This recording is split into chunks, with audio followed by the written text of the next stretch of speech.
রোদের ঝামেলা ছাড়াই সারা বছর এই আমের আচারটি সংরক্ষণ করে খেতে পারবেন। নর্মাল ফ্রিজে রেখে 1 বছরের বেশি সংরক্ষণ করে খেতে পারবেন। আসসালামু আলাইকুম, কেমন আছেন সবাই? যে যেখান থেকে আমার ভিডিওটি দেখছেন সবার জন্য রইল অনেক অনেক শুভেচ্ছা ও ভালোবাসা।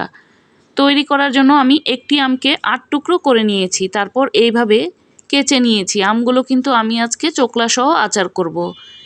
নিয়েছি 8টি রসুন এই রকম। এবার রসুনগুলোকে আমি কুচি করে নিয়েছি। 2 টেবিল চামচ সাদা সরিষা, 2 টেবিল চামচ কালো সরিষা আমি এখানে 10 মিনিট ভিজিয়ে রেখেছিলাম। এবার পানিটাকে খুব ভালোভাবে ঝরিয়ে রসুন সহ একসাথে নিয়েছি। আর দিয়ে দিয়েছি একটু ভিনেগার। এখানে কিন্তু পানি দিয়ে ব্লেন্ড করা যাবে না, তাহলে আচার নষ্ট হয়ে যাবে। ব্লেন্ড করে নেওয়ার পর দেখতে এইরকম হয়েছে। এবার শুকনো মশলার জন্য নিয়েছি 2 টেবিল চামচ পাঁচফোড়ন, 1.5 টেবিল চামচ ধনিয়া, 1 চা চামচ জিরা। চুলার আঁচটাকে লো হিটে করে এবার মশলাগুলোকে ভেজে নেব।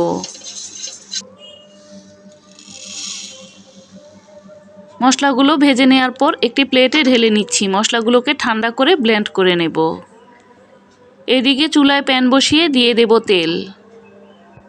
আমি এখানে 500 গ্রাম তেল নিয়েছি আর 5-6টির মতো শুকনো মরিচকে এইভাবে কেটে দিয়েছি। এবার ব্লেন্ড করা সরিষা ও রসুনের মিশ্রণটাকে দিয়ে দেব। দিয়ে তেলের মধ্যে কিছুক্ষণ ভেজে নেব। সরিষা আর রসুনের মিশ্রণটাকে কিন্তু কিছুক্ষণ সুন্দরভাবে ভেজে নিতে হবে। আমি আজকে 3 কেজি আমের আচার করব।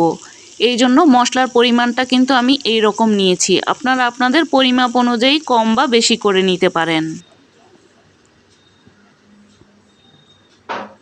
সরিষা আর রসুনের মিশ্রণটা যখন ভেজে নেওয়া হয়ে যাবে তখন কেটে রাখা আমগুলোকে দিয়ে দেব। খেয়াল রাখবেন আমের গায়ে যেন কোনো রকম পানি না থাকে। আমগুলো কাটার আগেই খুব ভালোভাবে ধুয়ে পরিষ্কার করে নিতে হবে। তারপর আমি ফ্যানের বাতাসে শুকিয়ে নিয়েছি।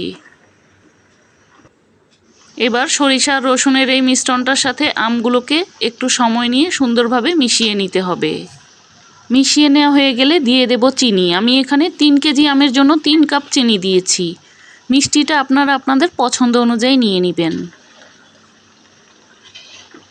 চিনিটা দেওয়ার পর খুব ভালোভাবে মিশিয়ে নিচ্ছি।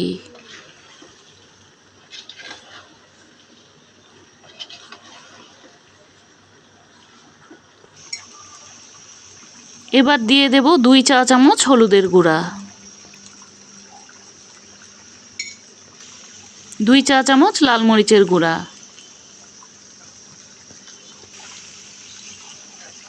এবার নাড়াচাড়া দিয়ে একটু ভালোভাবে মিশিয়ে নেব।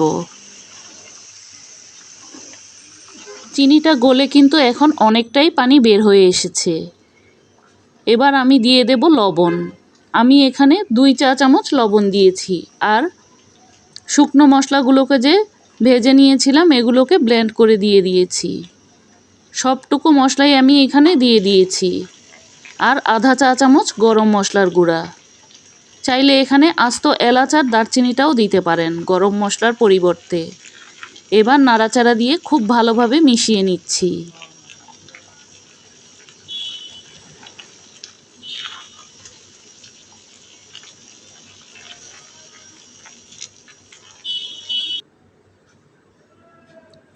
আচারটাকে দীর্ঘদিন ভালো রাখার জন্য দিয়ে দেব আধা কাপ ভিনেগার।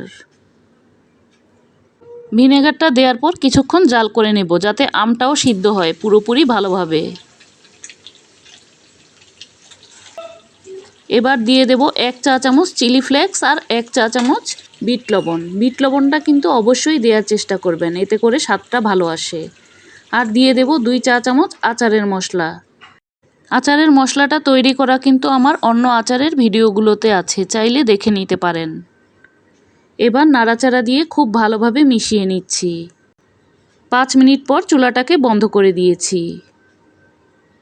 এবার ঠান্ডা করে নিয়ে পরিবেশন করে নিচ্ছি। এটা একটা কাচের জারে ভরে 1 বছরেরও বেশি সময় ধরে সংরক্ষণ করতে পারবেন নর্মাল ফ্রিজে রেখে।